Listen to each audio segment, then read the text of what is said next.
The Snyder Cut might be R-rated and released theatrically, Marvel prepares for emergency streaming situations, and The Mandalorian has an explosive and amazing finale with a brand new spin-off show.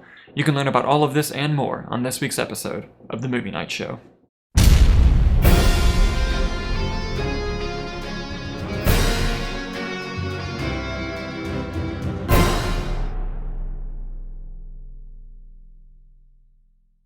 Hello everyone and welcome back to another episode of The Movie Night Show. My name is Dalton with The Movie Nights, and if you're watching this, it's because you want to hear my uncensored and unfiltered thoughts and opinions about the world of movie and entertainment news.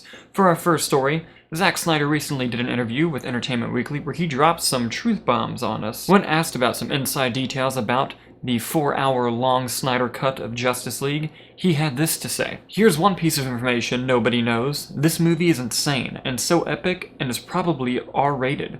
That's one thing I think will happen, that it will be an R-rated version. While giving his opinion on the whole HBO Max debacle, with, all their movies going to streaming Warner Brothers films, he also decided to drop this one on us. I'm a huge fan and big supporter of the cinematic experience, and we're already talking about Justice League playing theatrically at the same time it's coming to HBO Max. That is certainly news that no one really expected to hear. Now, that doesn't mean that it's going to happen for sure, but it does mean something. I could especially see this for overseas markets, since HBO Max isn't in every country right now. And as for my personal opinion on this news, I'm very excited by both. I think Zack Snyder really thrives on R-rated material, and if I got to see, Justice League the way it was intended to be seen on a big screen, where every movie should be seen, nothing but smiles from me. Moving on to our next story, recently Disney did a big Investors Day where they announced a whole ton of projects, and Kevin Feige got to give a lot of updates about the MCU. But to everyone's surprise and hope, for me and certainly, Kevin Feige explained that all of their movies are going to play theatrically, and that they still plan on doing so, which came right off the heels of the Warner Brothers HBO Max announcement. People expected Disney to follow suit, but he assured them that that was not going to be the case. And one of the big backlashes in the whole Warner Brothers HBO Max thing was that they didn't tell anybody, and they didn't make the proper deals with the talent who signed back-end profits, which has the DGA, talent companies, and actors really pissed off at Warner Media, and I think it kind of goes against their reputation that they've always had of being a talent-friendly studio. Well, a lot of people say you should hope for the best and prepare for the worst, and it sounds like Marvel's going to do the same thing, because according to The Wrap, Marvel is exploring new talent deals in case films go straight to Disney+. The article had this to say. Under the new contract language, key above-the-line talent like actors, writers, directors, and producers will receive adjusted compensation depending on whether the film opens in theaters or debuts on the Disney Plus streaming service. Now, obviously, I hope personally that the movies can stay theatrical. I love movie theaters. It's literally my favorite thing to fucking do. But I'm glad that Marvel is now taking the necessary steps into making deals with talent so that they don't receive the same backlash and break relationships that Warner Media seems to be doing. They want to be prepared for that situation in case it ever happens again in the future, because nobody really thought in the world that a pandemic would shut down the United States, or the rest of the world for that matter, and they don't want to be that ill-prepared in case something like that happens again. So while I don't blame Marvel and Disney for taking this action, it does show that in the back of their minds, it is something that they are preparing for. Moving on to our next story, this one comes to us from Variety. If you're a big fan of the movie Revenge of the Nerds, well, there's going to be more of them, because it's going to be rebooted by Seth MacFarlane himself. And I know some of you might be thinking, well, I thought that movie was funny, but it kind of didn't age well, and a lot of the jokes kind of aren't that funny anymore, and it just didn't age well. Well, not to worry, because according to the article, the upcoming version won't be a remake of the 1984 comedy, which hasn't aged all that well and has been criticized in recent years for depictions of rape. Instead, the contemporary reimagining will pontificate about today's nerd culture and what even constitutes a geek in the 21st century. I think that's a really fascinating and interesting idea. From that, it kind of sounds like it's just basically just going to be Big Bang Theory, but done more correctly. And was in the hands of Seth MacFarlane and the Lucas brothers, which I didn't mention. They're identical twins and they're in the industry. I think it's in good hands, and I'm personally looking forward to seeing it, and hopefully we get some more information and details about that soon. Moving on to our next story, The Mandalorian has wrapped its second season, and thank you to all of you who watched Hannah and I's reaction to the finale episode. It really means a lot to us. But at the end of the credits of that episode, a new show was announced, The Book of Boba Fett, and initially some people were confused whether that was going to take place instead of season 3 of The Mandalorian, or if that was going to be the show continuing on, that there were a lot of questions. But Jon Favreau went on Good Morning America and cleared all of that up. He basically just said that right now they're filming the Book of Boba Fett, which is going to come first, and then right after that they're going to go into production on The Mandalorian Season 3. According to Deadline, both are being planned to release in December of 2021, which I would expect that to change. They might push back Mandalorian Season 3 just a little bit more, but we'll see. Maybe they can pull it off and both of them end up in December. Either way, I'm really excited. It's going to be so awesome, and I'm glad that it is 2 separate shows and not just one. And for our final story of the day, amidst the filming of Mission Impossible 7 and 8, Tom Cruise went on a pretty crazy rant to some crew members who weren't following COVID safety protocols, and the reactions have been very mixed about this, but it came from a really heartfelt and passionate place. So much passion was in his speech, he was even quoted saying this: "You can tell it to the people who are losing their fucking homes because our industry is shut down. It's not gonna put food on their table or pay for their college education. That's what I sleep with every night. The future of this fucking industry." Now, I wanted to bring in an extra opinion on this because, you know, it is kind of a big controversial topic of what's going on, so I turned to fellow movie night and fellow film lover, Mr. Kyler Wagner. Kyler! Hello! What is up, my guy? Not much, ready to talk about some movie stuff. Good. So, I take it you've heard the infamous Tom Cruise rant that happened a few days ago on the set of Mission Impossible 7?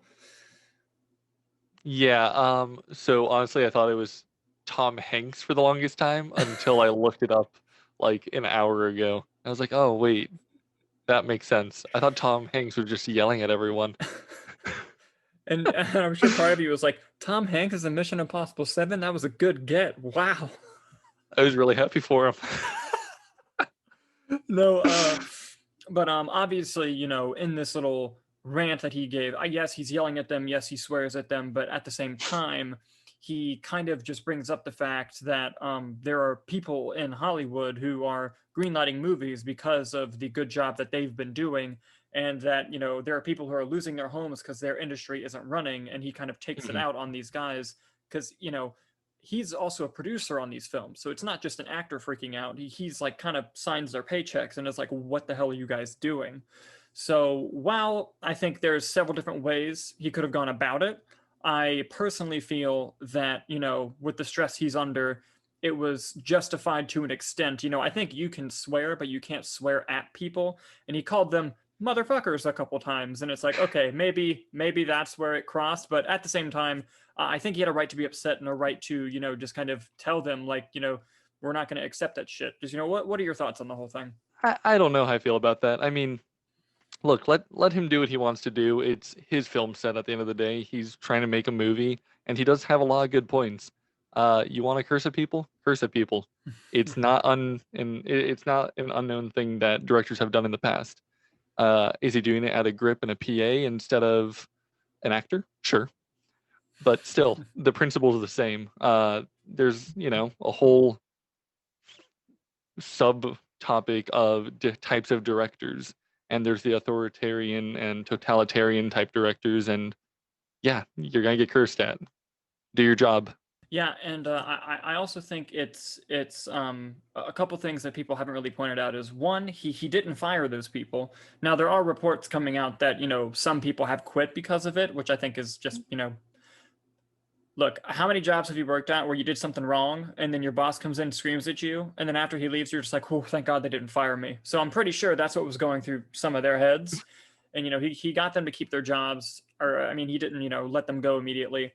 So I think that's important to point out. And I also think it's important to point out that on the other side of things, that, you know, there is a line, he might have crossed it, but honestly, I think he could have put the whole thing in a positive light if he would have screamed one of his movie quotes, like at the end of the rant. Like if he did the whole thing and then he was like, "Did you order the code red?" Like everyone would have busted out laughing, and it would have been a much lighter thing. Or if he did like a Les Grossman from Tropic Thunder, like that would have been really funny. But but yeah, no. I don't think it's a black and white thing that happened because obviously these sets need to be more safe. And it can cost end up to millions of dollars to shut a film set down, and they're also filming Mission Impossible 7 and 8 back to back. So God knows the pressure that dude's under. Hell, he's going to space next year for a movie. So, I mean, What a guy. yeah, right. Just what's the limit, Tom Cruise? I mean, at the end of the day, I feel like I think it is a black and white thing, and I'm on the side that he wasn't wrong. Yeah, He just wasn't. I think the fact that Twitter moves so quickly and Facebook, everyone has their own opinion. People are going to say their opinion, and the news outlets and stuff, they're just spreading the 5 people that actually care that he cursed. Yeah. And then it blows up. Yeah. No, while I'm a little bit more on the it's more of a complicated issue side of things, I do agree with you in that I don't think he was wrong necessarily. But also people yell at people. Like Kyler, we've made a handful of films together. How many times have we yelled at each other right in each other's faces? Like 80% of the time. And did you quit? Nope. Did you quit? Oh, you know what? We actually filmed something during COVID, and everyone was following the guidelines. I'd be lying if I say that I didn't, maybe go below my nose a little bit every once in a while. And if you or someone else were to have caught me and said, "Hey, don't do that," I'd be like, "Oh, well, all right, my bad." Then that's that. Yeah. No, exactly. But I hopefully, honestly, I want to hear more rants. Like, I want like a mic to be over in the Batman set. Like, I want to hear Matt Reeves yell at some people. I want to hear all kinds of people. Just Christian Bale yelling at people again when life was simple. Yes, exactly. Well, I really appreciate you stopping by and for giving us some more insight onto this topic. Where can the good people find you online? You can find me at movie nights. Watch me in the reflections of any movie you watch. Thanks for that. That was very kind of you. But yeah, thank you so much, Kyler, and hopefully we'll have you on the show again sometime soon. All right, thanks. See ya. Later, dude. Have a good one. Well, that's all we have for you today, guys. Thank you so much for watching. Look forward to more episodes every week. And if there's anything else that you would like Hannah and I to react to, please let us know in the comments below. Oh, and one more thing. This is the first video being posted where we've officially crossed 1,000 subscribers. That's crazy. And we're small. We're just kind of trying our best with what we have.